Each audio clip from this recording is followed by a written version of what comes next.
Ustaz, saya sholat istikharah minta petunjuk, apa tetap bertahan dengan suami atau tidak? Tapi saya mimpi suami.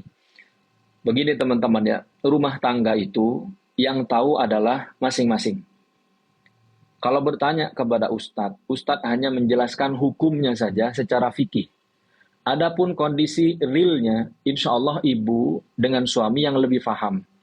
Nah, kalau pertanyaannya sudah istikharah, kemudian hasilnya ditunjukkan suami secara hukum, mungkin Allah memerintahkan untuk bertahan. Tapi kalau mimpinya tidak baik, nah maka Allah memerintahkan untuk dilepaskan. Nah, sekarang pertimbangannya ada di ibu sebagai istri. Gimana pertimbangannya, Ustadz? Sebenarnya dalam hati ini sudah gak kuat. Saya banyak sekali yang saya temukan, suami saya begini, suami saya gak setia, suami saya KDRT. Nah, kalau faktanya seperti itu, sebaiknya jangan bertahan. Tapi, kalau suaminya khilaf, mungkin sekali, mungkin dua kali, habis itu dia minta maaf, berjanji tidak akan mengulangi lagi, maka sebaiknya pertahankan. Jadi silahkan evaluasi kondisi rumah tangganya. Kalau saya pribadi, kalau bisa bertahan, bertahanlah.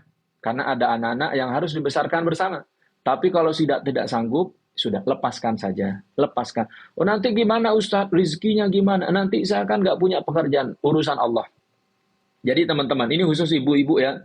Ibu-ibu, mohon maaf. Kalau suaminya sudah melampaui batas, misalkan sudah KDRT, atau misalkan tidak memberikan nafkah, atau hanya menggantung hubungan, saran saya pribadi, lepaskan. Urusan rizki Allah yang atur. Jangan terlalu ruwet mikirin rizki. Allah yang atur. Mohon maaf. Jangankan manusia, burung saja Allah atur rizkinya. Perhatikan, cicak, makanannya apa? Nyamuk.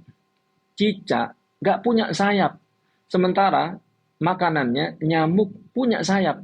Gimana ceritanya? Secara logika, cicak bisa makan nyamuk. Hampir mustahil. Tapi gak ada cicak yang mati kelaparan. Gak ada. Paus misalkan, paus besar itu. Itu makanannya hewan-hewan kecil, kayak plankton atau ikan-ikan kecil. Itu butuh kurang lebih 3 ton sehari.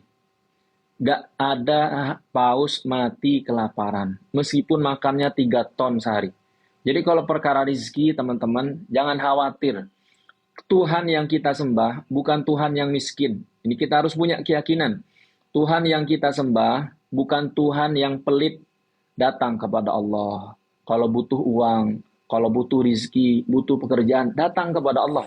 Jangan menggantungkan rizki kepada manusia, siapapun. Itu adalah kewenangan Allah subhanahu wa ta'ala. Wallahu ta'ala alam bisawab.